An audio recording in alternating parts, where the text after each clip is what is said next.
Olá, pessoal, muito boa tarde a todos, todas e todes. Sejam todos muito bem-vindos, né, nessa quarta-feira.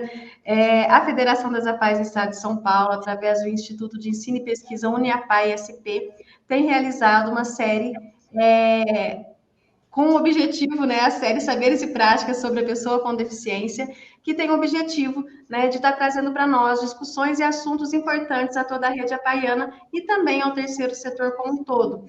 Nesse sentido, né, com esse objetivo, hoje nós temos a live Sexualidade e Deficiência Intelectual, Estigmas e Preconceitos, com Luiz Fernando Zuin.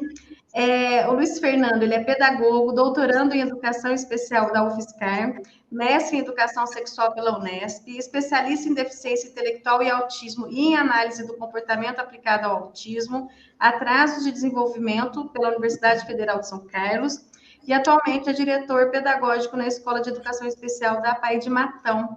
Luiz Fernando, seja muito bem-vindo, viu?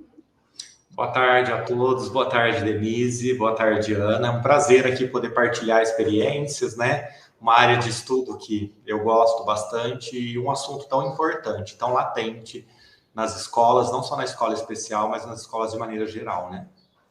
Com certeza. Luiz Fernando, eu vou te deixar, né? Vou te passar a palavra, vou te deixar à vontade. Convido a todos que estão conosco neste momento para estarem contribuindo, participando, tirando as dúvidas pelo chat, tá bom? É muito importante e é interessante que vocês também possam se manifestar, possam estar contribuindo, porque a temática da sexualidade, em especial da pessoa com deficiência intelectual, ela tem que ser muito debatida, ela tem que ser entendida, ela tem que ser discutida pelo coletivo, né? Em especial no sentido de proteção, né? Quando a gente fala dessa educação sexual, da sexualidade como um todo, a gente está falando de informações, de orientações, de suporte e apoio no sentido de proteger, né, as pessoas com deficiência intelectual. Então, é muito importante que vocês estejam conosco, é muito importante que vocês participem, né, e que aproveitem aí esse momento que vai ser muito profícuo, muito produtivo com o Luiz Fernando. Tá bom, pessoal? Luiz, passo para você. Ok, Denise. Pessoal, é um prazer, como eu disse inicialmente, poder partilhar, né, uma área de estudo que eu gosto bastante, sobre uma temática tão relevante, pensando aí no atendimento à pessoa com deficiência, né, com deficiência intelectual, aqui no caso em específico. A Denise disse muito bem, né, é um tema de muita relevância, mas que ainda a gente encontra, né, uma relutância bem grande para tratar de assuntos relacionados à sexualidade, né? Ainda mais a sexualidade da pessoa com deficiência intelectual. Então, quando nós falamos de sexualidade, nem sempre ela vai tratar de assuntos que são tão confortáveis para algumas pessoas, né? Mas a gente vê que na medida que os anos avançam, a sociedade ela vem de maneira geral, ela mostrando maior maleabilidade, para falar sobre essa temática. Porém, ainda nós encontramos, né, inúmeros profissionais, né, não só os profissionais, como a família também, que evitam responder perguntas, fazer comentários e manter um diálogo aberto quando nós falamos de uma temática como a sexualidade. É muito comum, quando se fala em sexualidade, as pessoas reduzirem essa temática tão importante, de grande relevância, ao ato sexual em si, a imaginar que falar sobre sexualidade é incentivar a criança, o adolescente ou o jovem à prática sexual. E nós sabemos que a ciência ela vai na contramão dessa informação, não é isso, né? Nós tivemos esse olhar e esse viés que veio por radicalismo religioso, entre tantas outras questões aí que nós passamos nesses últimos tempos, né? Mas sobre a sexualidade, a gente sabe que ela é um atributo humano, ela é inerente, né, a qualquer pessoa. Então, mesmo que, né, pensando na pessoa com deficiência intelectual, mesmo pensando nas limitações, né, de cunho biológico, psicológico ou social, ela é inerente a todos. Então, falar de educação sexual é importante falar com todos, não somente, né, com a pessoa que não tem deficiência. E quando eu digo falar com todos, inclui a pessoa com deficiência, em especial aqui na temática de hoje, a pessoa com deficiência intelectual. Então, nessa perspectiva, né, pensando que a sexualidade ela é um atributo humano, a sexualidade da pessoa com deficiência intelectual, ela é inegável, né? Ainda que o grau de comprometimento intelectual, ele possa influenciar aí na capacidade dessa pessoa de manifestar ou vivenciar os seus vínculos, né, afetivos sexuais.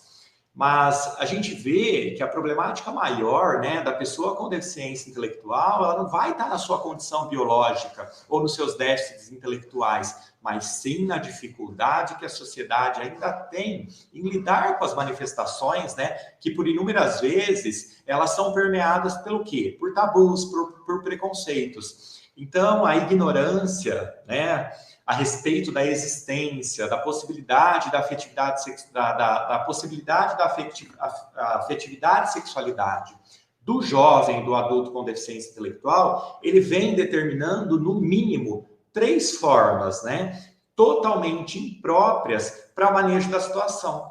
Então, a gente vê, uma delas é a negação, tanto que é comum a gente ouvir, né, dizer que os deficientes intelectuais, eles são verdadeiros anjos, são eternas crianças, né? Uma outra omissão bastante comum que a gente vê é tentar camuflar, né, com verbalização do tipo, é muito cedo ainda para pensar em namorar, quando algum adolescente, algum jovem com deficiência intelectual nos abordam com esse tipo de pergunta, com esse tipo de fala, né?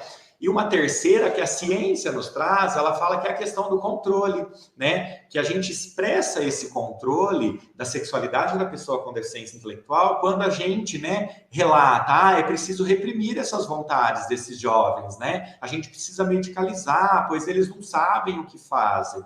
Então, a gente vê que o tabu e o preconceito, ele vem permeado, inclusive, por ações, né, que se transformam depois em ações que acaba não dando oportunidade para a pessoa com deficiência intelectual vivenciar uma vida afetiva sexual como nós, né, de maneira geral, vivenciamos de maneira segura, de maneira saudável, com informação. E quando a gente fala de sexualidade, nós não estamos falando do ato sexual em si, nós estamos falando de saúde, nós estamos falando de controle das infecções sexualmente transmissíveis, nós estamos falando de afetividade, nós estamos falando de autoestima, de cuidado com o corpo, de se sentir bem no corpo, com o corpo que você tem. A gente sabe que o corpo da pessoa com deficiência não é um corpo desejado. E isso pode, né, não é desejado por uma construção social. Mas a gente vê que isso traz inúmeros impactos, né, na vida dessa pessoa com deficiência intelectual.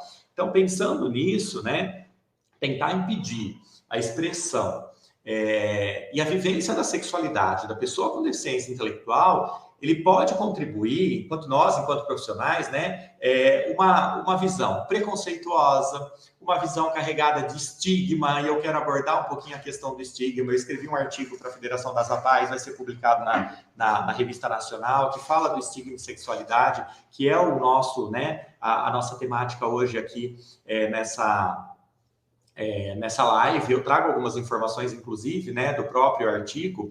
Então, quando a gente fala do estigma, né, a gente vê que ocorre uma combinação de estereótipos, de preconceito, de discriminação. O estigma, muitos autores, eles trazem a ideia do estigma como uma marca, né? Ele é existente na nossa sociedade. Então, essa marca, o que ela faz? Ela acaba rotulando as pessoas como incapazes, né? E pensando na questão afetivo-sexual, a gente considera a pessoa com deficiência intelectual, a partir desse viés, né, como uma pessoa incapaz de desfrutar de uma vivência afetivo-sexual prazerosa, segura, em detrimento da deficiência que ela tem. Então, o que é comum nós fazermos? Atribuirmos mais uma deficiência à pessoa com deficiência, né? Qual é a próxima deficiência? Você também tem deficiência na sua sexualidade, né? E a gente sabe que isso é muito ruim, né? Para quem está nesse corpo, nessa condição de deficiência. Então, nesse sentido, né, as consequências, né, disso vai resultar ela se desdobra em violências, né? Que faz com que a pessoa estigmatizada, ela vai conviver com sentimentos de inferioridade, com medo, com angústias. E a gente pensa, quando a ciência traz essa informação, ela fala muito do autoestigma, né? Que ele vai ocorrer quando membros de um grupo estigmatizado, vamos pensar aqui na pessoa com deficiência intelectual, ciente dos preconceitos, dos estereótipos, né, e das discriminações que são direcionadas a eles se sentem apreensivos, e isso, de certa maneira, acaba endossando e até mesmo internalizando esse sentimento e essas crenças, esses comportamentos. Então, a gente vê que, junto a essa percepção, surgem respostas emocionais, muitas vezes, correspondentes como sentimento de vergonha, de desânimo, de constrangimento. Isso me vem muito à cabeça, por exemplo, quando eu recebi uma adolescente aqui na sala, aqui na APAE, tá? Com sentimento de autodepreciação, né? Ela disse: Fernando, eu não quero usar o uniforme da APAE, eu não quero colocar a camiseta da APAE para vir à escola. É exatamente disso que nós estamos falando, porque ela tem ciência dos preconceitos e dos estereótipos que endossam a deficiência dela, que a sociedade coloca, ao ponto dela não querer colocar a camiseta da APAE para vir à escola, porque colocar a camiseta da APAE vem à tona todos os preconceitos e estereótipos que são atribuídos a ela. Então, a gente vê que isso vai acarretar na autodepreciação, né? Muitas vezes em isolamento social, que a gente vê muito quando os autores tratam da questão do autoestigma, mas eles internalizam isso, e não é diferente para a vivência afetivo-sexual. Eles não se veem como ser desejantes, que são capazes de amar e ser amado. Então, quando nós falamos de sexualidade, a gente vai muito além daquela ideia reducionista de pensar em educação sexual como falar de sexo, por exemplo, que eu já até disse aqui para vocês, né? Então, essas questões do estigma, né? Essa autodepreciação, né? Essa percepção que eles têm, que a sociedade coloca, né? A gente vê que muitos, eles vão tentar, às vezes, acobertar a sua condição, até mesmo estigmatizante. Quando ela diz para mim, eu não quero colocar a camiseta da APAE, ela está fazendo o quê? Ela está acobertando, né? De certa maneira, a sua própria deficiência. Ela usa de estratégias para mascarar, né? Ou até mesmo confundir a outra pessoa sobre o que marca ela como diferente nessa sociedade, e essa diferença a gente sabe que foi construída socialmente, né? Então, no entanto, o que a gente pensa, né? Essa postura de querer esconder os seus traços, as características do seu corpo, a sua personalidade, a sua sexualidade, é um trabalho altamente extenuante para a pessoa com deficiência e faz com que ela viva ainda cada vez com mais medo, né? Com medo, inclusive, de ser descoberta enquanto pessoa com deficiência. Nós tivemos usuários aqui na APAE que foram incluídos no mercado de trabalho, mas não queriam que dissessem que eles eram da APAE. Decorrência do que isso? De onde vem isso? Né? O porquê vem esse medo? Está relacionado ao estigma, né? Que são essas marcas que a gente atribui, né, às diferenças que nós temos dentro da nossa sociedade. E com a pessoa com deficiência não é diferente. E tudo isso impacta diretamente nessa vivência afetiva dela. Então, quando a gente convive, quando nós estamos em contato, a gente passa a perceber que a diferença, ela começa a ser algo comum para nós, quando nós, enquanto profissionais da APAE, né? A gente começa a ver que essas diferenças, ela pode ser algo comum e que essas pessoas não deveriam ou não devem ser rejeitadas em determinada de alguma característica que ela apresenta, como a deficiência intelectual, por exemplo. Então, o que a gente pensa nesse sentido, né? A convivência com respeito, ela passa a ser possível quando quando a gente deixa de lado, né, essas diferenças e a gente passa a valorizar essas capacidades dele, a gente passa a valorizar o ser humano pensando na condição de igualdade. E quando se fala em pessoa com deficiência intelectual, a gente sabe que ela é compreendida dentro de uma condição que a caracteriza, né, com limitações importantes, tanto no funcionamento intelectual quanto no comportamento adaptativo. Não é isso que a ciência nos traz sobre a deficiência intelectual? Então, nesse sentido, o estigma ele é atribuído a essa pessoa desde o nascimento dela, né? Quando eu estou fazendo a questão do diagnóstico, a gente identifica essas diferenças, né? Então, essas diferenças são atribuídas por quem? Essa marca negativa ela é atribuída por quem, né? Obviamente pela sociedade. Então, a gente entende que os estigmas que são atribuídos à pessoa com deficiência vai dificultar significativamente o acesso dela a todos esses meios sociais, de educação, de lazer, de socialização, né, de cultura, e que vai, de maneira geral, né, contribuir, né, para a generalização dessas capacidades, dessas características e até mesmo das dificuldades, né? Que vai reduzir ela ao rótulo de deficiente. E tudo isso impacta diretamente, como eu já disse, na sua vivência afetiva. Tá? Então, quando a gente fala, né, Fernando, nós estamos falando aqui de sexualidade, então, dentro de que olhar que nós temos que ter quando nós falamos de sexualidade ou de educação sexual, né? Então, uma vez que eu sei que a sexualidade, ela é inerente, né?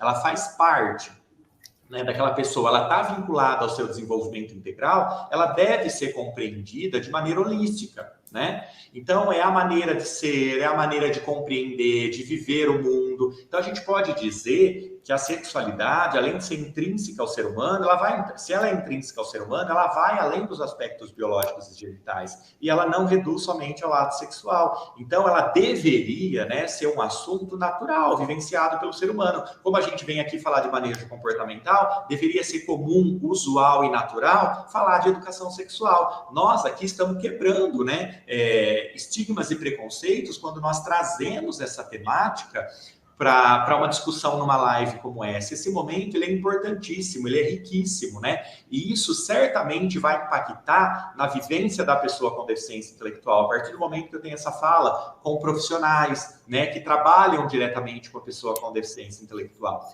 Então, só para fechar a questão do conceito de educação, de sexualidade, né? A gente tem que entender a sexualidade dentro de uma dimensão plural, que ela vai envolver os aspectos culturais, ela vai envolver os aspectos biológicos, assim como os psicossociais. Então, ela deve ser respeitada conforme a individualidade de cada pessoa. Então, a gente sempre deve analisar, para toda e qualquer pessoa, a sexualidade dentro do contexto do relacionamento.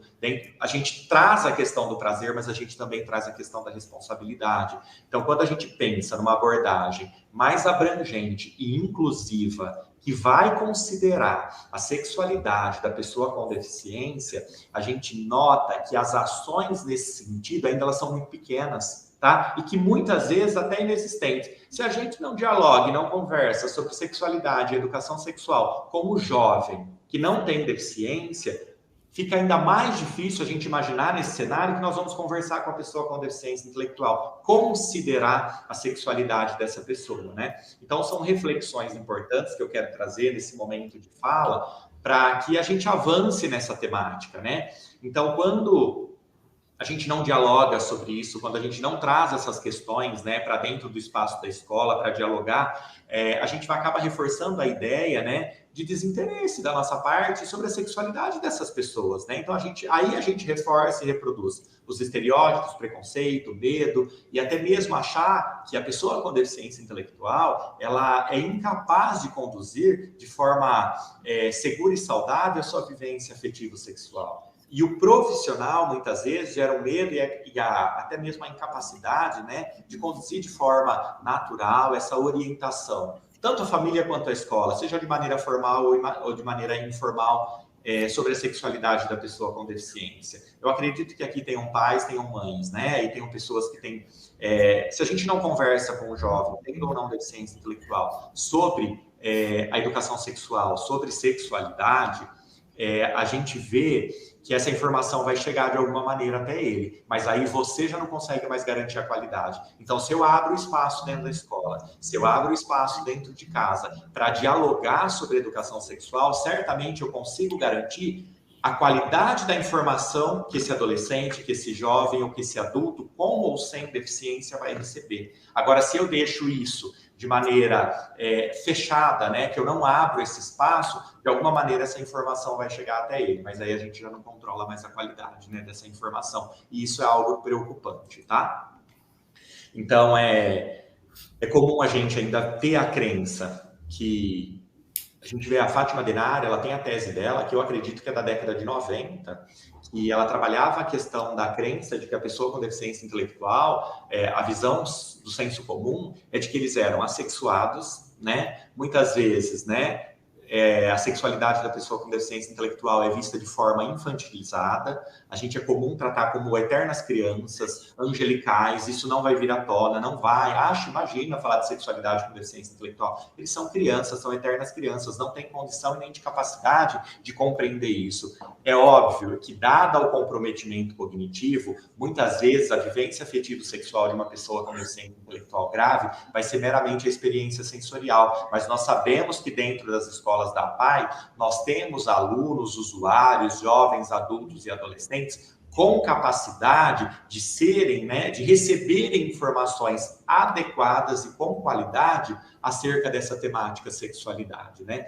Então, quando a gente fala de enxergar a pessoa com deficiência intelectual como de maneira infantilizada, assexuada, também tem muita relação de como a sociedade vê a pessoa com deficiência, né? Isso está intimamente relacionado.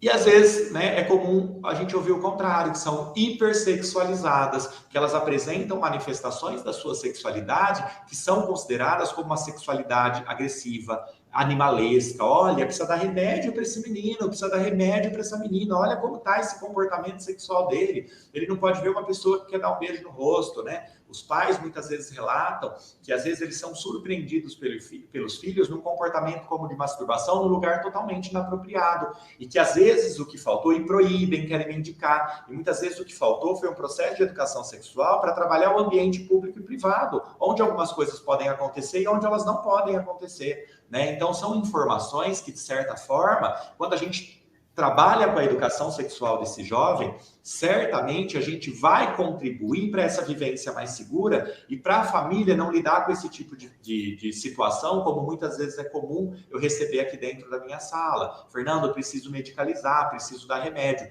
E aquele jovem tem condição de passar por um processo de educação sexual, receber informações, né, a respeito dessa temática e começar a vivenciar de maneira mais segura, né? E quando a gente fala da ciência, há uma concordância, né, que quando a gente vai discutir sexualidade da pessoa com deficiência, a gente tem que olhar para como essa sociedade olha para a pessoa com deficiência. E hoje ainda a gente vê que é comum um olhar desacreditado, né, um espaço de infantilização, né, que vai o enfoque nas suas limitações, nas suas dependências e não olha para as suas capacidades, né? Então isso acaba rotulando-as, né, como incapacitante, né? E isso dá uma invisibilidade pensando na sua sexualidade, também inviabiliza a sua sexualidade, esse olhar incapacitante que a sociedade tem, né? Então, essas concepções, né, de ser assexuado ou hipersexuado, né, muitas vezes é o que traz esse olhar para a pessoa com deficiência intelectual como se ela tivesse uma sexualidade inadequada e problemática, o que leva muitas famílias a trabalharem com a medicalização, tá? O que a ciência mostra que dá resultado? O trabalho educativo é o caminho mais importante para que eles possam, né, para a gente poder colaborar para o desenvolvimento da sexualidade da pessoa com deficiência, e que não tem relação com um olhar hipersexualizado ou infantilizado, assexualizado, né? O que falta mesmo é um processo efetivo de educação sexual nos espaços das escolas especiais também, tá? E aí, quando eu falo de educação sexual, quando a gente pensa, fala, Fernando, mas a educação sexual, como trabalhar isso? É comum os professores já pensarem, né, em slides, numa aula de biologia, fisiologia da sexualidade, né? E isso, não que não seja educação sexual, mas ela não se restringe somente à biologia, à fisiologia da sexualidade. A educação sexual, pessoal, ela se refere ao espaço em que o adulto conversa com o outro sobre o corpo, sobre relacionamento, sobre as igualdades entre meninos e meninas, o seu cuidado com o corpo, a prevenção ao abuso e à violência sexual, que é algo bastante latente. Haja vista que nas APAES nós temos adolescentes grávidas, nós temos nas APAES matriculadas, né, a mãe e o filho, ambos com deficiência, né? Aqui na APAE nós temos uma adolescente que recentemente teve um filho vítima de abuso e violência, tá? Então,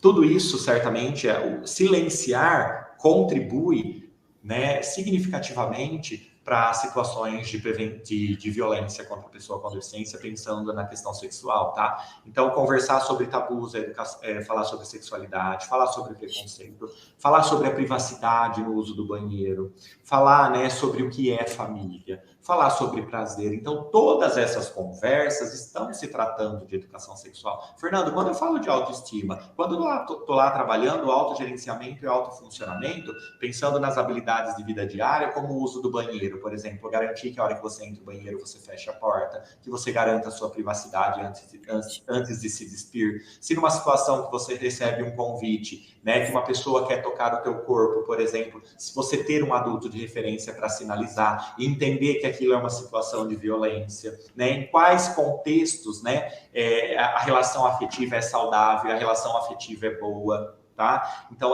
tudo isso é dialogar sobre a sexualidade. Quando eu falo da autoestima, né, quando a gente faz o dia da beleza, eu vejo muitas rapazes postando, né, dia da beleza, as meninas fazendo a maquiagem, fazendo as unhas, isso é falar sobre sexualidade também, o cuidado com o corpo, a tua autoestima, né, enxergar-se como uma pessoa capaz, uma pessoa que é desejada também, não falo no sentido, só no sentido sexual, mas no sentido afetivo, tá? De construir relações como amizades. Então, tudo isso é dialogar sobre sexualidade também no espaço da escola e validar, dar escuta, né? A pessoa com deficiência diante dessa temática é de grande importância. Então, tive uma aluna que me procurou esses dias, falou, minha irmã não deixa eu vir de saia para a escola. Né? Ela falou que não pode, porque tem pessoas aí fora que vão olhar nas minhas pernas e assim, algumas informações bem simplistas, né? Mas que muitas vezes proíbe, mas não fala sobre a proteção do corpo, não fala para sinalizar numa situação, numa vivência de uma relação abusiva, a quem ela pode buscar, a quem ela pode procurar. Fala só das questões ruins, né? Mas não traz também, né, as questões positivas, né? Eu gosto de estar com uma saia, por exemplo, né? Porque eu me sinto bem, me sinto bonita, é algo que eu tenho vontade de usar? Não, coloca somente os aspectos negativos, né? Volta o problema para a pessoa e não volta o problema para a sociedade nesse sentido. Então, dialogar sobre essas coisas no espaço da escola é de grande importância, né? Então, quando a gente fala, né, sobre educação sexual, a gente está ensinando a pensar e conversar sobre essas questões para que elas possam vivenciar de maneira positiva. Então, orientar adequadamente o seu aluno, de maneira a garantir o desenvolvimento global dele, também inclui discutir, né, o âmbito afetivo sexual. Então, isso está dentro de políticas, por exemplo, né, quando a gente pensa na área da educação, né, é um tema transversal, né, que ele vai atravessar todas as áreas do conhecimento. Então, a gente pode dialogar sobre isso dentro da escola. A gente sabe que a BNCC também traz, né, ainda de maneira nem tão explícita, mais maneira implícita, mas a gente fala que lá dentro, né, a gente pode situar a sexualidade dentro das competências da ciência da natureza, por exemplo, né? Então, é possível e isso tem que ser trabalhado dentro do espaço da escola, tá? Aí muitas vezes as pessoas falam, Fernando, e a questão da família? Isso é um assunto delicado. Ela deve ser trabalhada não é pela família, isso não é uma responsabilidade da família e não da escola, né? Quando a gente fala de educação sexual, a interação família-escola ela é fundamental para que a gente possa abordar isso dentro da escola, até mesmo para que não se torne alvo de duplicidade de discurso e de atitude. Então, a escola ela é um espaço privilegiado para que os alunos possam fazer os seus questionamentos, né, sobre essa temática, porque o diálogo é o caminho para o processo de educar, tá? Então, considerando aí, né, que a escola também ela precisa assumir esse trabalho, mas não de uma maneira repreensiva, e sim de uma maneira proativa, de modo que ela possa mudar essas visões distorcidas e até mesmo negadas da sexualidade, né? Sem, contudo, a gente pensa substituir a família, tá? Porque a criança ela não chega à escola sem ideia, ela já vem com diversas ideias e inscrições sobre a sexualidade, tá? Então vale frisar também, aproveitando esse viés, que o professor ele não precisa ser um especialista para trabalhar a educação sexual no espaço da escola, mas ele tem que ser um profissional devidamente informado sobre sexualidade. Então é importante esse tipo de formação agora, né? Como nós estamos tendo aqui essa oportunidade de dialogar, para que a gente, né? Quando fala, né? Que ele precisa ser não precisa ser um especialista, mas um profissional devidamente informado sobre sexualidade humana, que vai refletir sobre ela, é sobre esses espaços que nós estamos falando. Então, esse profissional, a partir daí, ele é capaz de criar contexto pedagógico aí adequado, né, para selecionar estratégias, né, informações, reflexões, debates, ideias, de maneira que ele possa atualizar os seus conhecimentos, mas também assumir uma postura mais assertiva, né, para trabalhar essa temática dentro do espaço da sala de aula, né. Então, assumindo uma postura mais assertiva, ele vai garantir, né, de certa maneira, a qualidade da informação, tá? E o que a gente vê de dado científico, pessoal, que os professores, eles abrem pouco espaço para tratar esse assunto dentro do espaço da escola, e com naturalidade muito menos, né? E também não aproveitam as oportunidades reais do que acontece dentro da escola para levar o aluno à percepção da sua sexualidade. Muitas vezes a gente procura meramente corrigir nos alunos comportamentos que nós julgamos inadequados, tá? Sem educar no sentido, né, de que ele perceba a sua sexualidade, que ele consiga vivenciar isso de uma maneira mais segura, tá? Então, a sexualidade, ela está presente no cotidiano da escola, não tem como a gente negar isso. E só que ela poderia ser bem mais desenvolvida e aprimorada na escola através do quê? De capacitação profissional, palestra para os alunos, debate em sala de aula, né? Tem estratégias aí de monte que a gente pode utilizar. Espaços como o de hoje, né? Então, por meio dessa formação continuada, é que a gente vê, né, que o professor ele vai poder refletir sobre as suas práticas e se voltar para situações específicas que ele vivencia ali no dia a dia dentro do espaço da sala de aula. E a partir do momento que ele entra em contato com essas, né, com as suas facilidades ou dificuldades nesse assunto, é possível, né, que a gente consiga ter uma rede de fortalecimento ali dentro da escola para dialogar sobre essa temática, né? Entendendo que ela é importante, né? E assumir essa responsabilidade, porque também é papel da escola. Então, ela existe em todas as pessoas, né? Em todas as instâncias sociais, inclusive dentro da escola. E todos têm direito de receber informação sobre sexualidade, né? E ela tem que ser prestada também pela escola, tá? Então, a gente tem que pensar em caminhos, né? Para que a gente possa ajudar a pessoa com deficiência intelectual a vivenciar aí de maneira mais segura a sua sexualidade, ainda que o grau de comprometimento intelectual ele possa influenciar nessa capacidade de manifestar, de vivenciar esses vínculos afetivos sexuais. A problemática maior da deficiência intelectual não está na condição biológica ou no déficit, pessoal, né? E sim na dificuldade que a sociedade tem em lidar com as manifestações e com a educação sexual da pessoa com deficiência, tá? Então, o desenvolvimento da sexualidade aí ao longo, né, das diferentes fases da vida, ele vai ocorrer para todas as pessoas. E as implicações e possíveis desajustes que vêm com isso são mais sociais do que biológicos, né? Então, serve para nós essa reflexão. Então, e pensando nas limitações, né, que eventualmente elas possam existir, é inquestionável a defesa de que a sexualidade, ela pode e deve se manifestar na vida de qualquer pessoa com deficiência, já que essa é uma condição prevalecente para o ser humano. Então, também, né, para a pessoa com deficiência. Então, é fundamental que os alunos com deficiência, como os demais alunos, tenham acesso à orientação sexual como direito, né? E de receber, né, esclarecimentos, orientações de forma ética, de forma respeitosa, de maneira, né, de modo aí que a gente possa auxiliá-los a exercerem a sua sexualidade de maneira mais autônoma, respeitosa e também prazerosa. E quando nós olhamos para a Lei Brasileira de Inclusão, por exemplo, está previsto, né? Se a gente pega lá a Lei Brasileira de Inclusão, né, 3.146, a gente vai lá no seu artigo 6º, ele fala, né, que a deficiência ela não vai afetar a plena capacidade civil da pessoa, inclusive para casar, constituir união estável, exercer direitos sexuais e reprodutivos, exercer o direito, né, de conservar a sua fertilidade, direito à família, convivência familiar. Então, a gente vê que esse olhar já mudou. Então, nesse sentido, a sexualidade ela não deve ser entendida como uma concessão, ela é um direito inerente a todas as pessoas. Então, a legislação já nos traz isso, né? Por isso que o nosso trabalho, então, ele deve ser dedicado à informação, à reflexão, à discussão e à avaliação, né? Então, é dessa maneira que a gente certamente vai contribuir para esse desenvolvimento dessa sexualidade segura, prazerosa e com informação de qualidade. Ô, Denise, eu vou deixar interagir um pouco para ir ao encontro das necessidades dos profissionais, né, de quem está presente, de quem está participando.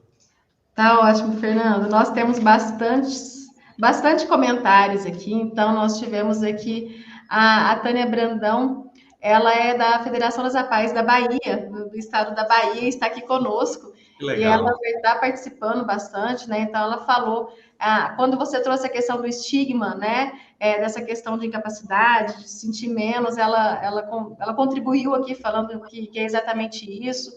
Disse que é importante essa live, dada a realidade que se esconde em cada atitude das pessoas com deficiência e da família, né, que em sua maioria nega a sexualidade dos filhos, pois não é fácil lidar com mais esse desafio, né? Então, quando você também traz, puxando um gancho, né, nisso que a Tânia está trazendo, é o quanto que é importante também a gente entender a condição da família e por isso também pensar junto com a família em estratégias, né?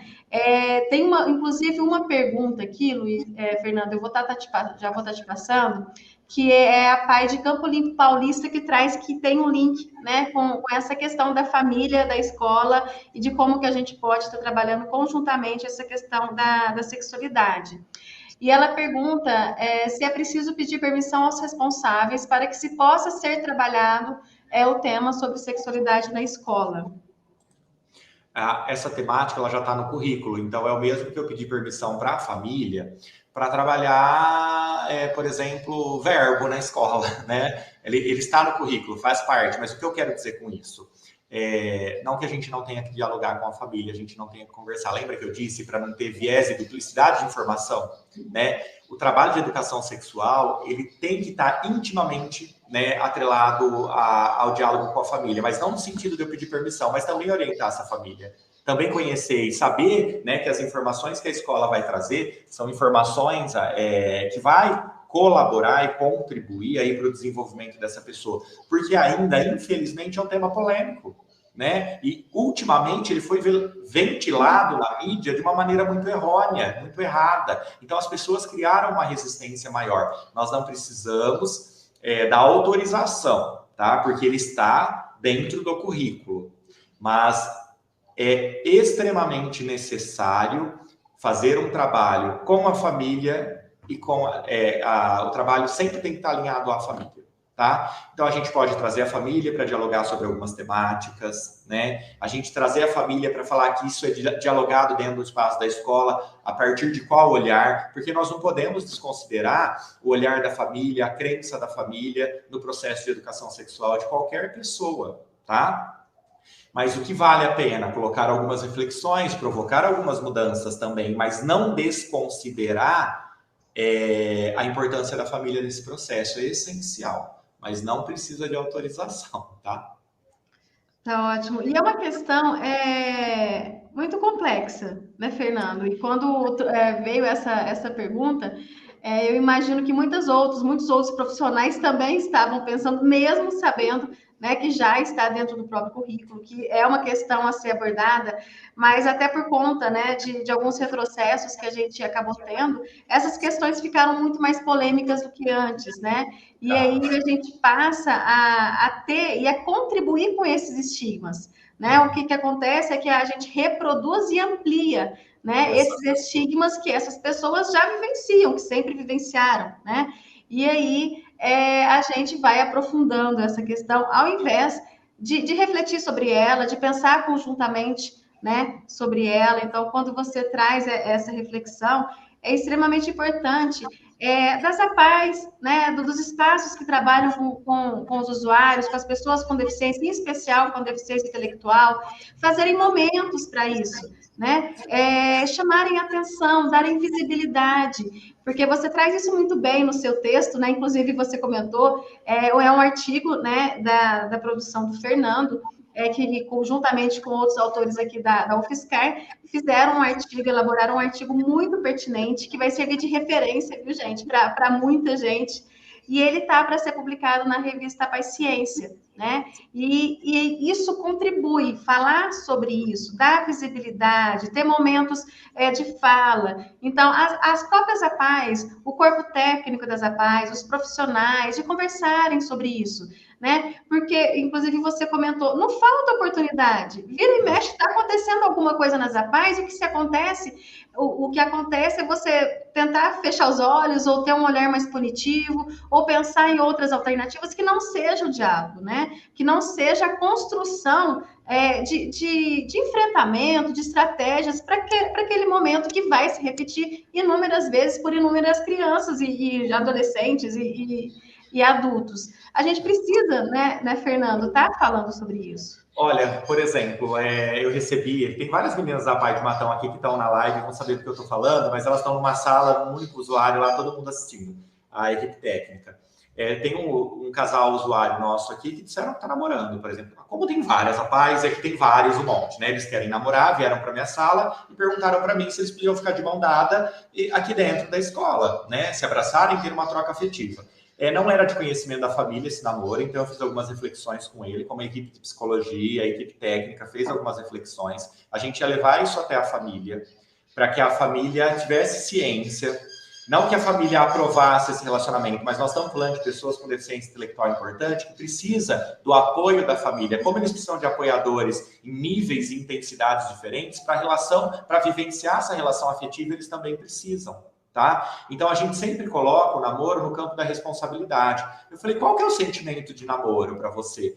Eu gostar dele, ele gostar de mim. Aí ela disse, eu beijar ele me beijar. Então, ela já tem uma consciência maior do namoro, né? Eu falei, agora no espaço da escola, bacana, ele também gosta de você? Também gosta, ele disse que era recíproco. O sentimento de namoro é esse mesmo, um tem que gostar do outro. Porque é comum os alunos da APAE fantasiarem relações, falarem que namora e a outra pessoa nem sabe disso. E a gente alimenta isso neles. Você namora com ela? Ai, que bonito, ai, que legal. E a outra pessoa nem sabe. Então, a gente reforça tabu, preconceito, ao invés de aproveitar essa oportunidade para dialogar. Peraí, você está me falando sobre namoro. Você conhece esse sentimento, que é o namoro? Quais as responsabilidades que envolvem o namoro? Ela sabe que você gosta dela? Não sabe. Então, peraí. Então, não é um sentimento de namoro, é uma paquera o nome disso. Então, a gente vai colocando as coisas. Né? A gente vai dando nome às coisas. É paquera, ela tem que saber que eu gosto dela? Tem. Inclusive, ela tem que dizer que gosta de você de igual maneira, porque isso também não é namoro. Então, a gente trabalha a frustração, porque isso pode acontecer do outro não querer, né? Não alimentar esse sentimento que não existe na outra parceria.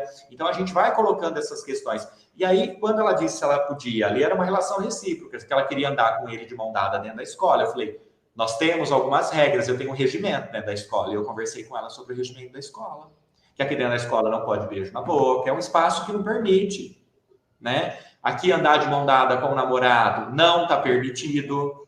Então, nós colocamos algumas regras que foram construídas dentro de um comum acordo, e que ela também precisava respeitar. Mas validei o sentimento dela, validei o sentimento deles, e disse que é uma relação bacana. E falei das questões das responsabilidades. E eles vêm cumprindo. Tiveram algumas situações fora da PAI que eles se encontraram e a família não sabia. Eles atropelaram as coisas. E aí a família veio para cá desesperada, porque eles foram fotografados se beijando na rua, né? Então, olha que aberração, olha que coisa errada. Tem várias questões por trás aí que não cabe colocar aqui nesse momento. Mas olha a exposição. Olha o quanto de coisa ruim pode trazer. E quando ela veio chorando para mim, porque o namoro acabou, tinha acabado, a irmã não queria mais deixar, que ia deixar, porque a irmã que é responsável ia deixar, decidiu não deixar mais. Eu falei, olha, você que tem que reconquistar a confiança da sua família, não sou eu que tenho que dizer que eles podem deixar você namorar, compete a vocês. Nós não dissemos que íamos chamar a família, nós íamos conversar, que o namoro tem responsabilidade, é um processo, vocês atropelaram as coisas e agora trouxeram essas consequências. Então, agora, quem tem que reconquistar essa confiança e fazer com que a família entenda que vocês têm capacidade para o namoro e responsabilidade são vocês. De que maneira? Respeitando as regras, o que foi colocado pela família e pela escola. E está funcionando. Mas agora, se a gente já breca tudo isso, a gente pode piorar as coisas. né? O que deixou de positivo para esse casal? Que eles entendem que a relação afetiva, ela tem que ser em comum acordo, que tem responsabilidades. E se a gente pensa no âmbito sexual, por exemplo, numa prática, de um comportamento sexual, inclusive questões de prevenção. Porque dizer que isso não vai acontecer é muito errado da nossa parte, porque eles não se encontraram num espaço onde ninguém estava sendo supervisionado por ninguém. E, inclusive, se expuseram, né? Pessoas fotografaram e mandaram para essa família. Então, quando eu falo dessas situações que acontecem, elas são reais. E a gente silenciar a educação sexual no espaço da escola, nós estamos contribuindo para que esses alunos eles sejam vítimas de violência, muitas vezes, que eles sejam quadros de depressão, porque não conseguem vivenciar uma vida afetiva, por exemplo, não é validado, questão de autoestima, a gente não está contribuindo para que nada disso melhore. Tá? Então, se a gente pensar nos dados reais de cada pai, como tem aluno aqui dentro que diz que é namorado, namorar é simplesmente ele ter como uma referência uma pessoa que gosta e o outro também, mas nunca se beijaram, não se deram a mão, não trocaram um abraço. A gente tem que validar isso? Obviamente que a gente tem que validar, mas a gente tem que colocar o que é esse sentimento, né? Tem que falar, minha mãe é minha namorada. Peraí, não, a relação afetiva é outra. É uma relação materna. E sabe o que é isso? Um amor materno, amor de mãe para filho. A gente vai colocando essas coisas. Ah, não, sua mãe é sua namorada? Ah, então tá bom. A mãe vai lá, dá beijo na boca do filho, né? Acha que tudo tá normal, né? E a criança com deficiência intelectual transfere isso depois para um campo que a gente não dá nome para esse tipo de relação afetiva, que é de mãe e filho, amor de irmão, que amor de namorado é diferente. Né? E aí a gente confunde ainda mais essa vivência deles e prejudica ainda mais, né? Com certeza, tumultua uma vida afetiva que poderia ser menos tumultuada, né? E aí trazer, e você falando aí, Fernando, me veio muito essa questão, a gente trabalha com a inclusão, a nossa busca é pela inclusão, mas o quanto, né, praticamos de exclusão ao negar a vida sexual ou a sexualidade das pessoas com deficiência intelectual, né? Então, qual que é o nível de inclusão que a gente pensa? A gente pensa um nível de inclusão até certo ponto, né? E não uma vivência afetiva, e não uma vivência mais integral, né? Mais completa. Então, eu acho assim que serve muito para todos nós, né? Para a gente estar refletindo essa questão que você traz, ela é muito pertinente. E ela contribui para esse processo de reflexão. Não que todos nós estejamos preparados, não que as famílias estejam preparadas, não estamos. Mas é justamente por isso que a gente está conversando sobre isso agora, né? Porque a gente precisa pensar sobre isso, a gente precisa buscar essas estratégias e precisa pensar, inclusive, qual que é essa inclusão que eu quero?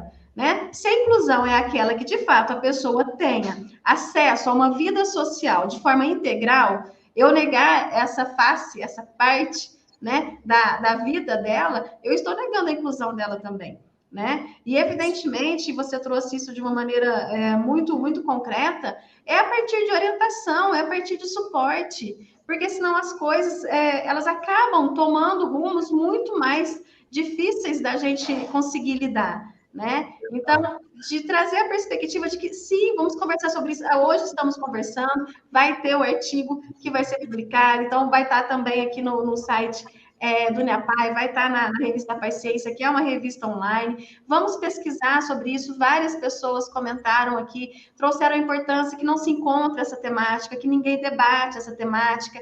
Apareceu também aqui um comentário de uma professora da UFT, eu acho que é da Federal de Tocantins, né, a Fátima de Albuquerque, falando também da importância dessa temática, que essa temática não aparece, né, que é difícil da gente estar falando sobre ela, da gente estar discutindo. O objetivo das lives, esses objetivos desses encontros, eles têm, né, essa possibilidade da gente refletir. Né? Não quer dizer que isso aqui está pronto, não quer dizer que é desse jeito, mas quer dizer que a gente precisa pensar sobre isso e quer dizer que a gente precisa avançar, né? Tem rapaz que fala, Fernando, como eu começo? Eu falo, qual a sua próxima reunião de planejamento? Que temática que você vai levar? Eu vou trazer uma pessoa para falar sobre comportamento verbal, sobre comunicação alternativa. Leva alguém para falar sobre educação sexual, você começa por aí, com formação, né? Para a gente capacitar esses professores, porque não precisa ser um especialista para lidar, né? Não precisa, mas a gente capacita, a gente começa pela formação continuada, mas a gente tem que colocar isso como uma prática cotidiana no espaço da escola. Se eu tenho essas temáticas, se eu tenho essas problemáticas no espaço da escola, se isso não é dialogado, se eu tenho essa demanda, porque tem, a demanda está lá, né? Toda a PAI tem. Mas a gente não sabe como trabalhar com isso e a gente não pode reduzir isso ao psicólogo. A gente não pode, o psicólogo que trata isso na escola. Não, acontece em todos os espaços. O professor é o que mais passa tempo com esse aluno. Tá? E dentro da espaço da sala de aula tem que ser a gente fala um processo educativo constante, né? Então, trazer profissionais para trabalhar essas temáticas são super importantes, né? Então, eu não posso abrir um tema na sala de aula para falar sobre namoro, eu não posso abrir um tema na sala de aula para falar sobre cuidado com o corpo, eu não posso falar um tema na sala de aula para falar sobre padrão de beleza, uma vez que o corpo com deficiência não é um corpo desejado. Como a gente construiu esse padrão, eu não posso refletir isso com essas adolescentes e com os adolescentes, né? Eu não posso falar sobre relação afetiva com o irmão, com o pai, com a mãe, como se constrói esse amor, né? Eu não posso falar das responsabilidades do namoro no espaço da sala de aula, eu não posso falar sobre autoestima, sobre autocuidado, cuidado com o corpo, eu não posso falar sobre privacidade. Então, eu tenho temas para levar. Eles levam os artistas de novela, as redes sociais. Nós temos muito acesso à informação aí nas redes, né?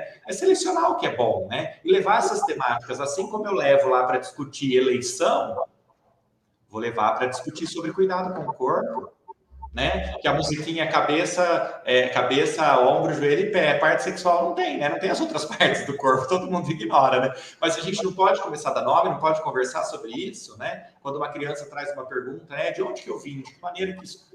Posso buscar recurso para poder responder de maneira adequada dentro do espaço da escola? Então, são inúmeras temáticas que a gente pode levar, que a gente pode conversar e que a gente pode dialogar. Quando eu falo de respeito ao próximo, estou falando sobre educação sexual, porque nós temos diferentes pessoas, diferentes orientações de desejo sexual, nós temos de tudo, né? Aí pensando, ela é muito diversa, né? A nossa sociedade. Então, dá para dialogar um monte. O que a gente precisa é dar o primeiro passo. Fernando, o que eu posso trabalhar? Vai na BNCC para dar uma olhadinha, o que você pode trabalhar. Lá fala de alguns. Mas está no campo da ciência, mas a gente pode... Ela perpassar por todas as outras disciplinas, tá? E nas APAES, com os jovens, ainda mais, é urgente. Principalmente, a gente pensa assim, pessoa com deficiência intelectual é comum são mais fáceis de serem levadas, tá? A gente sabe disso, isso é cientificamente comprovado. Quando não se trabalha a autonomia e o autogerenciamento da vida, a menina ainda mais, porque ela é duplamente vulnerável, uma por ser mulher numa sociedade machista e outra por ter deficiência intelectual. E muitas vezes eles confundem uma relação abusiva com uma relação de afeto. E a gente tem que colocar cada coisa no seu espaço. Então é importantíssimo dialogar isso, tá? Com certeza. Nós temos um comentário aqui, Fernando, da Heloísa Regazo. Estou passando por isso. Meu filho tem 19 anos e é deficiente intelectual e está apaixonado por Down. Tenho muita dificuldade de fazê-lo entender. Uma hora ele entende, outra não. Trabalho muito com ele o respeito e o conhecimento do corpo dele. Então, é a mãe trazendo, né, a sua perspectiva, né, a sua vivência. Tá no caminho certo, né? E trabalhar, né, essa questão do relacionamento afetivo dentro do que ele tem, o outro tem que consentir com isso, né? E de repente redirecionar, né? Conversar mesmo. Olha, a outra pessoa não gosta de você como namorado, serve para ter tua amiga. Sabe o que é o sentimento de amigo? É isso, e a gente vai conversando. É diferente desse sentimento, esse sentimento está em você. Ela não tem esse sentimento por você. Nós temos que deixar claro. Quem nunca se frustrou com isso, né? Então, é comum. E eles também vão passar por isso. Mas a gente tem que ir dando nome. A gente não pode infantilizar isso. A gente não pode validar esse sentimento e deixar simplesmente passar. Não, nós temos que educá-los para vivenciar isso, né? Eles entenderem o que está acontecendo também. Porque senão eles falam que está namorando todo mundo, né? Sim, e depende de nós. Quem pode dar orientação? Quem pode dar o suporte, né? A pessoa que está próxima, né? Que pode estar contribuindo ali para quê? Porque senão vai ficar sempre no mundo, né, meio que imaginário, não vai trazer para ele uma forma mais concreta, né, de entendimento. Exato. E quando eu falo para algumas mães que às vezes me procuram, elas falam assim, eu não vou deixar ele namorar. Eu falo, olha, não é uma concessão, né? Até onde você consegue segurar, né? Então, não é dessa maneira. Então, a gente vai, porque alguns, eles não encontram uma parceria, é muito comum. Porque a gente vê pessoas com deficiência namorando pessoas com deficiência.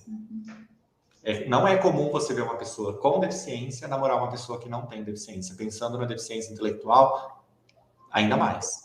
Tá? Quando eu fiz minha pesquisa, que eu perguntei para os professores, você acha que é possível uma pessoa que não tem deficiência namorar uma pessoa que tenha deficiência intelectual? Ah, eu acho estranho, eu acho difícil. Foi a resposta da grande maioria. Eu acho bastante complicado. E é um dado real, porque você olha para a sociedade, você vê isso. Tá? Então, não é uma concessão, né? Então, as famílias têm que pensar, têm que, né, reconstruir isso em si e orientar para que ele tenha, né, uma vivência afetiva, positiva, saudável, né? Com certeza. Fernando, ó, a Thalita Veríssimo, ela está trazendo o seguinte, ela pede, né, pergunta se você poderia trazer um pouco sobre sexualidade e o uso da internet sem controle. Estamos percebendo que muitos adolescentes estão usando esse meio sem nenhum discernimento de suas atitudes. Olha, vocês lembram que eu disse lá que se a gente não dialogar, a informação chega de alguma maneira, mas com que qualidade, né? O Brasil é um dos países que mais consome pornografia via internet. Isso é dado científico, tá? E o comportamento que é ensinado, o comportamento sexual que é ensinado por meio da pornografia não tem nada de saudável. Está relacionado a fetiche, a desejos, a outras coisas. Eles não são modelos que muitas vezes respeitam o corpo do outro. Não tem modelos, muitas vezes, onde é uma relação consentida, né? Então, o modelo inapropriado está ali. E o jovem ter acesso a esse tipo de conteúdo, muitas vezes, é o único canal que ele vai aprender.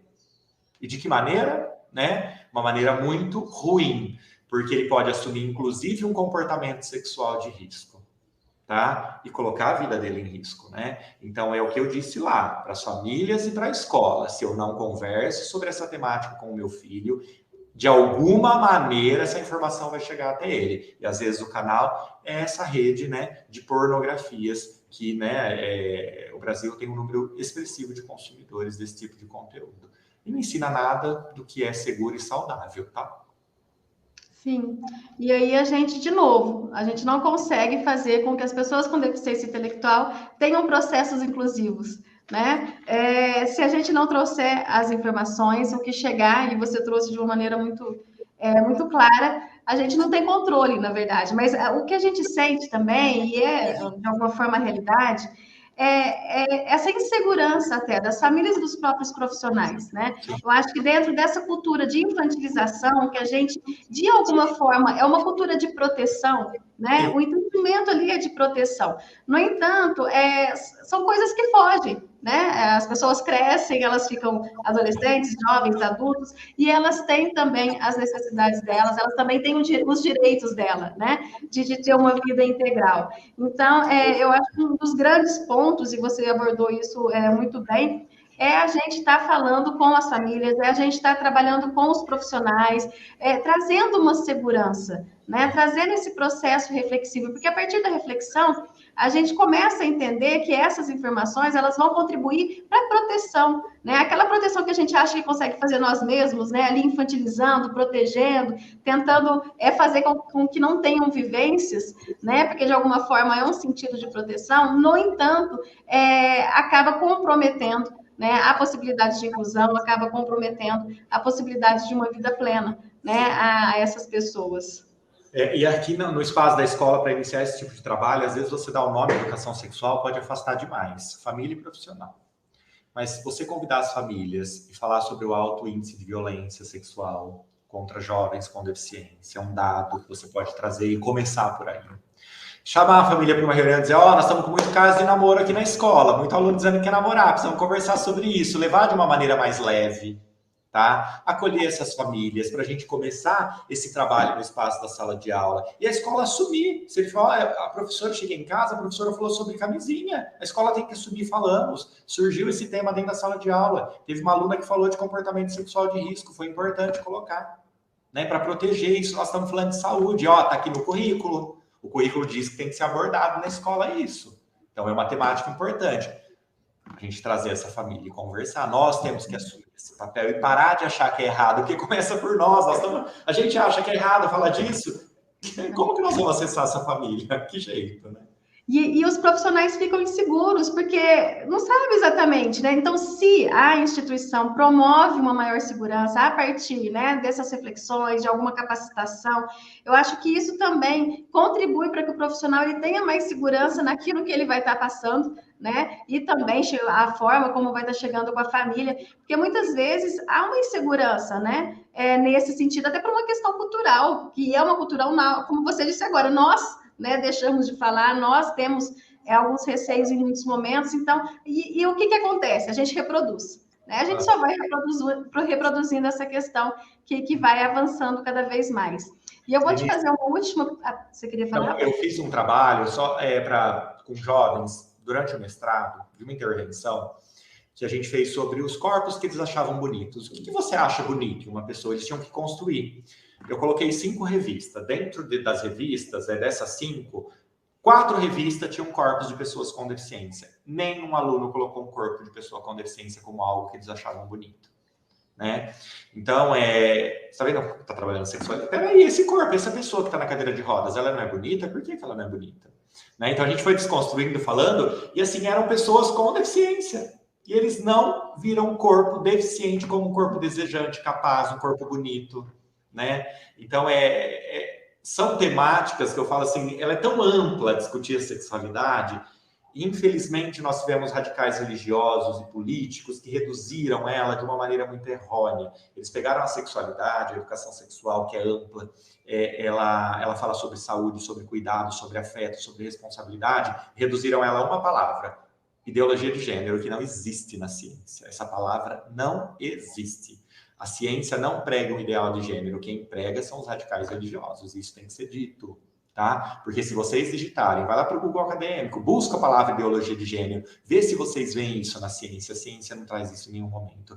Ela diz o respeito à diversidade, o respeito a esses diferentes corpos que estão dentro da sociedade. Né? E tem nome essas coisas, e não tem um nome que chama ideologia de gênero. Ninguém está ensinando ninguém um ideal de gênero, ninguém está incentivando crianças a terem relações, muito pelo contrário, né? Está ensinando o cuidado, a vivência segura da sua sexualidade, porque falar de sexualidade não é falar de sexo só, também se fala, mas é falar de um monte de outras coisas que a gente dialogou aqui, e isso precisa ficar muito mais amplo, né? E a gente precisa, né, retomar e vamos em frente, né? A gente precisa pensar sobre essas questões, precisamos avançar. Você falou agora há pouco sobre a questão de trazer com leveza, né, a temática. E aí, para a gente estar finalizando, a Julice Matos, ela é professora na educação profissional nas obras sociais de Irmã Dulce. Aí ela coloca que alguns alunos com deficiência cognitiva, eles ficam alvoroçados, ficam mais agitados quando surge o assunto. E aí ela pergunta como que ela pode iniciar esse assunto com eles, né? E aí, o que você tem para nos dizer, Fernando? A gente tem que ver quais são as dúvidas, as informações que eles vêm trazendo, já que tem uma situação. Ela percebe que essa temática deixa eles mais interessados, vamos trocar a palavra, né?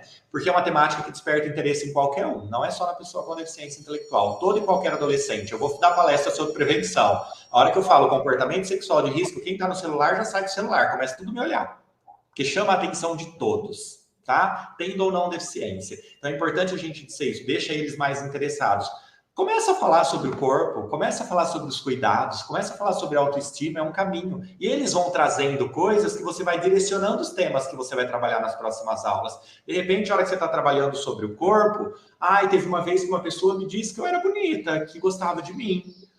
Que sentimento que era esse? Eu vou falar sobre namoro com eles. Vou falar sobre outros tipos de sentimento também que existe, do amigo, da paquera, vou trazer esse tema. Vou colocar um vídeo que fala sobre menstruação, vou colocar um vídeo que fala sobre, por exemplo, né, a gente fala aí na questão do cuidado com o corpo, do autocuidado, né, de um bom banho, você tá bem apresentado, cheiroso, bem cuidado, que isso também, né, certamente pode levar a uma pessoa a se interessar por você, porque tem adolescente que não quer tomar banho, que não gosta, tem recusa. Então, você vai percebendo as necessidades ali da tua sala, quais são os temas relevantes para aquele grupo, tá? Você pode trabalhar as partes do corpo, né? Dar nomes às partes desse corpo, nomes científicos corretos, né? A gente sabe que meninos com deficiência intelectual têm uma péssima higiene íntima, muitos casos de câncer de pênis, porque não fazem a higienização correta, tá? E a gente sabe que um dos índices que leva a esse tipo de doença é a má higienização, então a gente pode dialogar sobre essas questões também do cuidado, quando eu falo do cuidado com o corpo, né? Então, às vezes a gente cria lá, né? Tantas estratégias para dialogar sobre tantas coisas, esquece desses cuidados básicos que é com a nossa saúde. Começa com os cuidados com a saúde, né? Começa a falar sobre afetividade, eles vão adorar. Começa a falar, aí eles vão trazendo, viu? Eles trazem, vão e vai levantando temas. Ó, e tem muitas oficinas na internet para discutir, tá? Sobre essas temáticas. Eles têm aulas prontas lá. A gente vê a Unesp de Araraquara, ela tem um programa de mestrado em educação sexual. Eles têm um monte de artigo. E tem artigos aí voltados também para atendimento à pessoa com deficiência intelectual. A minha dissertação está lá, está disponível também. E fiz um trabalho voltado à formação de professores nesse sentido. Mas tem, né, bastante temáticas para trabalhar desde a primeira infância até o idoso. Tá? Excelente. Viu, pessoal? A internet tem um lado extremamente positivo e a gente pode acessar conteúdos muito bons e a gente pode aprender e a gente pode se capacitar e a gente pode, né, avançar cada vez mais nesse sentido. Né? Então, quando você traz para nós, isso é uma aula, Fernando, e aí a gente poderia ficar um tempão aqui falando sobre isso. O pessoal ficou o tempo todo, né? Mais de 100 pessoas o tempo todo com a gente aqui ao vivo, e depois, sem contar as inúmeras visualizações, porque não são todos que podem nesse horário, né? Então, a gente tem muitas visualizações depois, e foi um tema, e é um tema que contribui muito. Né? E ele tem que ser, de fato, debatido, ele tem que ser dialogado, tem que ser refletido, porque nós precisamos, né? A inclusão, inclusive, traz essa perspectiva, a gente precisa avançar e ampliar, né, o nosso entendimento de inclusão, ele é muito sério, são vivências humanas, né, vivências sociais que a gente tem que estar propiciando, dando suporte, dando apoio, dando informações, né, orientações, isso é extremamente importante. Eu queria muito te agradecer, né, pela sua disponibilidade, por você estar aqui conosco. Eu acho que inúmeros outros momentos podem acontecer. É uma temática que todos nós precisamos discutir, precisamos nos capacitar, né, até para que a gente consiga mudar, mesmo que minimamente, questões culturais que já estão muito engessadas, né, na nossa cultura, enfim. Então, a gente precisa pensar bastante sobre isso e buscar estratégias e alternativas, né? Eu queria estar passando para você estar fazendo aí as suas considerações finais. Ok. Denise, eu agradeço a oportunidade da Uniapaz, né, da gente trazer esse tema relevante, porque quando a Uniapaz fala, vamos dialogar sobre sexualidade da pessoa com deficiência intelectual, nós estamos transpondo barreiras também, porque é tema pouco dialogado, né? E se nós, enquanto formadores, não trouxermos esse tema, fica mais difícil ainda a escola pensar sobre isso, né? Então, acho que a reflexão tem que ficar essa. Nós todos temos que nos mobilizar e reconhecer a importância dessa temática nas nossas formações. Isso é imprescindível. E isso vai ao encontro de uma melhor qualidade de vida para a pessoa que nós atendemos ali dentro da nossa PAI. Tá? E se nós trabalhamos na perspectiva da educação inclusiva, se eu não trabalho educação sexual, eu não estou trabalhando de maneira integral ali, está faltando alguma coisa ainda para pensar nessa perspectiva da educação inclusiva, né? Então a sexualidade, ela faz parte, ela é inerente, então ela tem que ser dialogada no espaço da escola. Deixo um abraço aqui para todos. Tem um outro compromisso também, a gente não pode estender muito, mas tem as redes sociais, podem me seguir, Fernando Zuin, a rede da Pai Matão também, vocês me encontram por lá, e estou à disposição da Uniapaz, dessa rede apaiana que eu gosto tanto e que eu admiro, e certamente, quem precisar, eu vou colaborando na medida, né, do possível. Tá?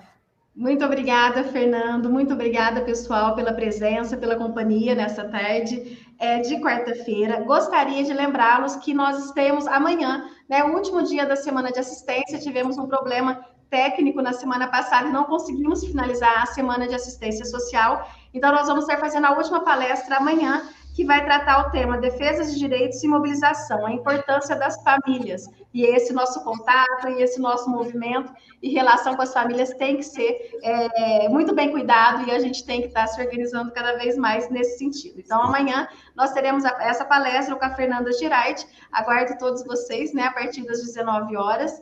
E, novamente, gostaria de agradecê-los, agradecer ao Fernando, né, por estar sempre conosco, pela sua disponibilidade, por estar sempre nos ensinando, né, também ao Fernando, a Ana, a Lidiane, que foram os intérpretes que estiveram conosco até agora, tá bom? Pessoal, uma boa tarde a todos, muito obrigada pela companhia e a gente se vê em breve. Um abraço. Tchau, tchau.